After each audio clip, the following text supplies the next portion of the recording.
Olá amigos, estamos aqui para mais uma aula online, na sala virtual. Eu quero informar que essa aula deveria ser dada na segunda-feira, mas no lugar que eu estava não tínhamos muito acesso à internet, então estamos aqui hoje para ministração dessa aula.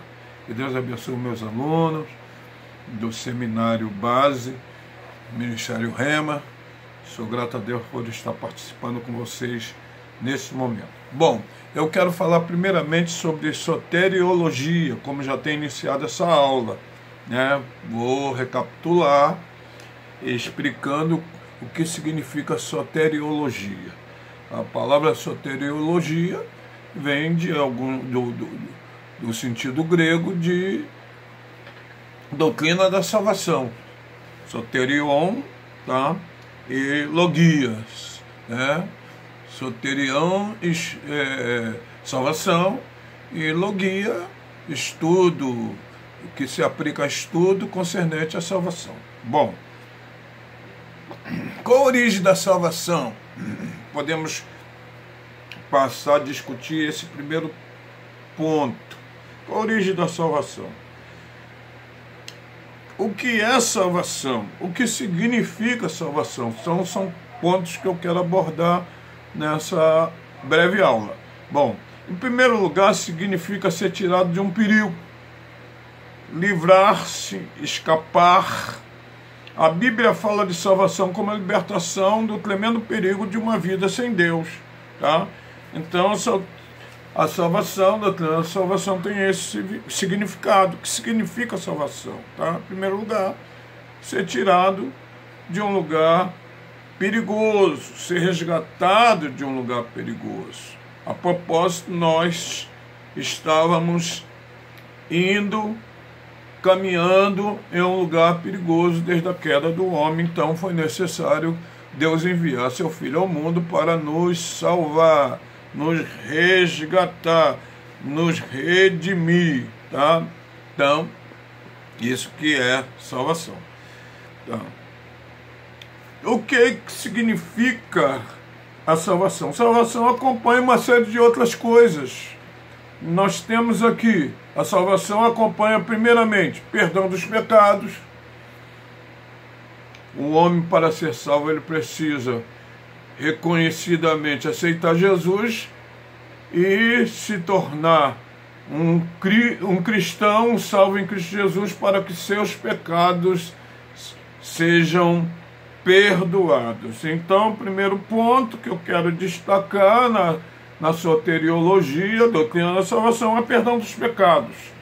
Segundo ponto, regeneração, ser regenerado, um novo nascimento, tá? Que nós podemos, de uma forma comum, chamar de conversão, regeneração. E, a priori, a adoção. O que seria a adoção? Tornarmos filhos de Deus por um processo legal, feito através da morte vicária de Cristo. Tornamos-nos filhos de Deus.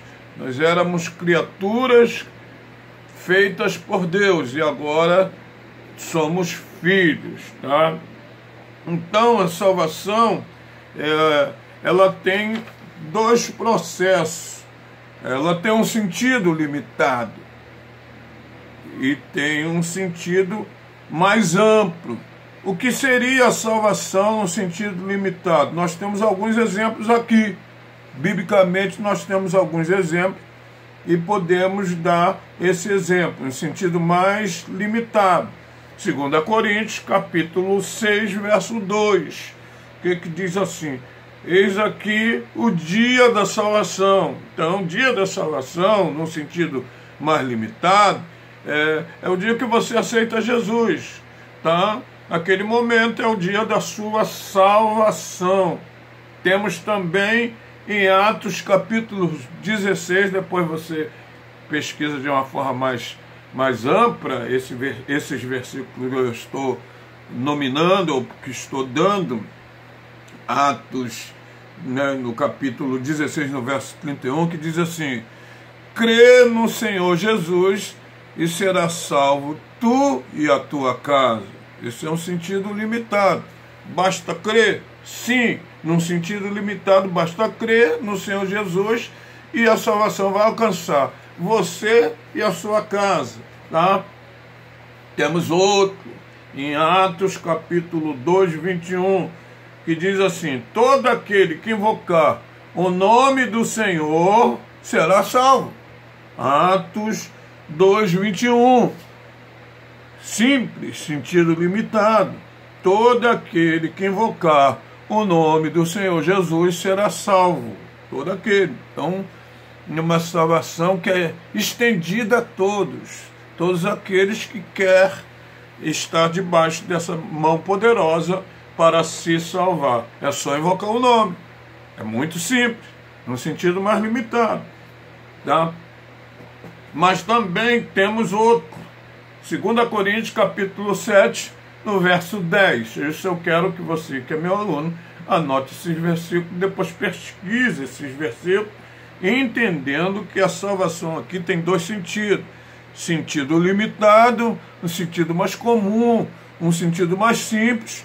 Aceitou Jesus, estendeu suas mãos, levantou suas mãos para Cristo, aceitando como Salvador, está salvo. Crê no Senhor Jesus, será salvo tu e a tua casa. Esse é um sentido mais limitado, né? Nós temos aqui em 2 Coríntios capítulo 7, verso 10, que diz assim: porque a tristeza, segundo Deus, opera arrependimento para a salvação, tá? Se entristeceu com as coisas que você fazia, com o pecado que você cometia, e isso vai operar um arrependimento, e tendo arrependimento, você pode alcançar a salvação através do arrependimento, tá? Arrependendo dos seus pecados pela tristeza do coração, não remorso, mas um arrependimento sincero pode produzir a salvação. Mas também temos a salvação num sentido mais amplo, não num sentido tão comum, mas num sentido mais amplo. Vamos ver aqui, tá? Com um significado mais amplo, através dos versículos que eu vou receitar a você para acompanhar depois na aula de soteriologia, tá? Primeiro, Filipenses 2,12, que diz assim: operai a vossa salvação com temor e tremor. Filipenses 2,12. Temos também Romanos 13,11, porque a nossa salvação está agora mais perto de nós do que quando aceitamos a fé. Então esse é o sentido mais amplo. O sentido mais amplo vai nos informar que a salvação acompanha todo o processo da nossa vida cristã, tá?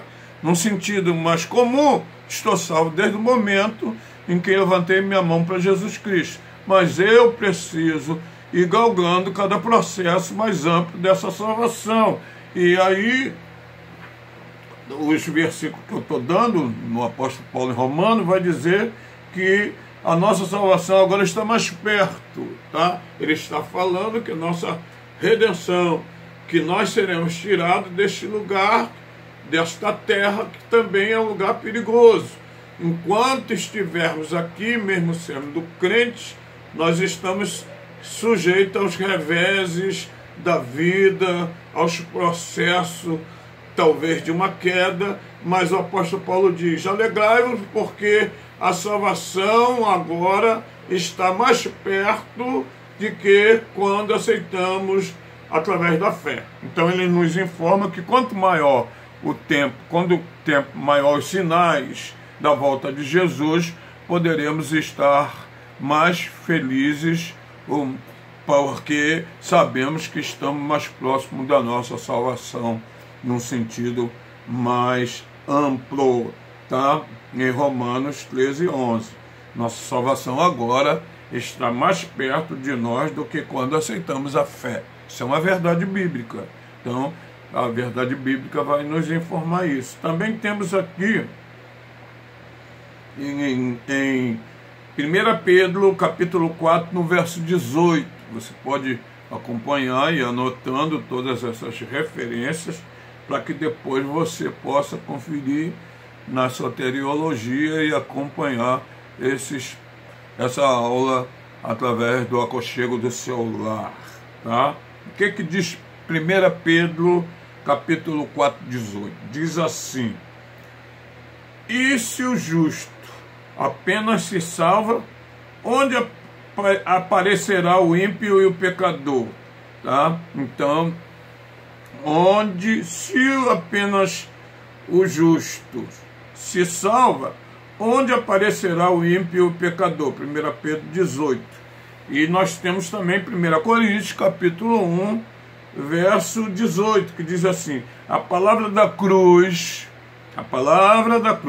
é loucura para aqueles que perecem, mas para nós que somos salvos é o poder de Deus.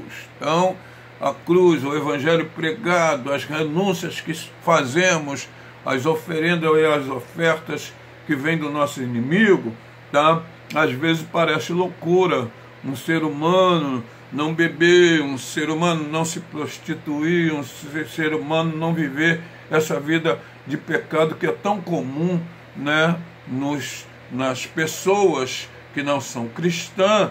Mas para nós, né, a palavra da cruz parece loucura para os que perecem. Eles zombam de nós. Pô, esses crentes são uns loucos, os caras não bebem, os caras não fumam, os caras não vivem. Não é nada disso. A palavra de Deus nos informa que a palavra da cruz é loucura para aqueles que perecem, mas para nós que somos salvos é o poder de Deus, tá? É o poder de Deus nos abster das coisas que parece natural para os ímpios e viver uma vida mais pia, né, de piedade, indica que nós estamos tomando a posse da nossa salvação prometida, final, no sentido mais amplo, que é irmos ao céu, tá? Ao céu. 1 Coríntios 1, verso 18. Também temos aqui Romanos, capítulo 5, no verso 1, que diz assim: logo, muito mais agora, sendo justificado pelo seu sangue, seremos por ele salvos da ira, tá? Da ira, que ira é essa? Nós estamos falando que pós o arrebatamento, a igreja estará salva, segura, salva da ira, porque esse é o dia da vingança do nosso Deus quando ele vier na batalha do Armagedon. Portanto, a gente precisa entender isso, né? Primeiro, como se obtém a salvação?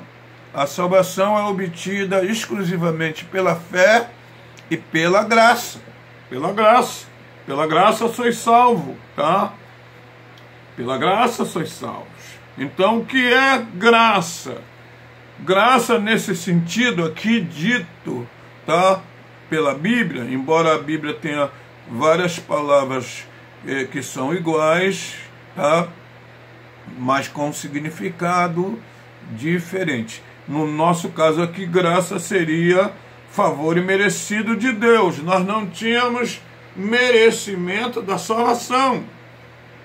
Por mais que sejamos uma pessoa de uma vida equilibrada, precisamos aceitar Jesus para a salvação. Então, no sentido, mas aqui da palavra, no sentido pleno da palavra, no caso que estamos falando, a graça significa um favor imerecido, a qual, em virtude do sacrifício de Cristo, emana amor, misericórdia e auxílio para o contrito pecador que nele crê.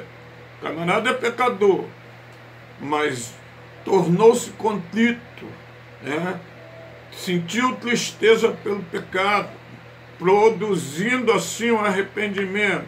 Aí a graça nos alcança, ou alcança qualquer um que está disposto a fazer renúncia ao pecado e voltar com seu pensamento para as coisas de Deus. Então isso é muito importante.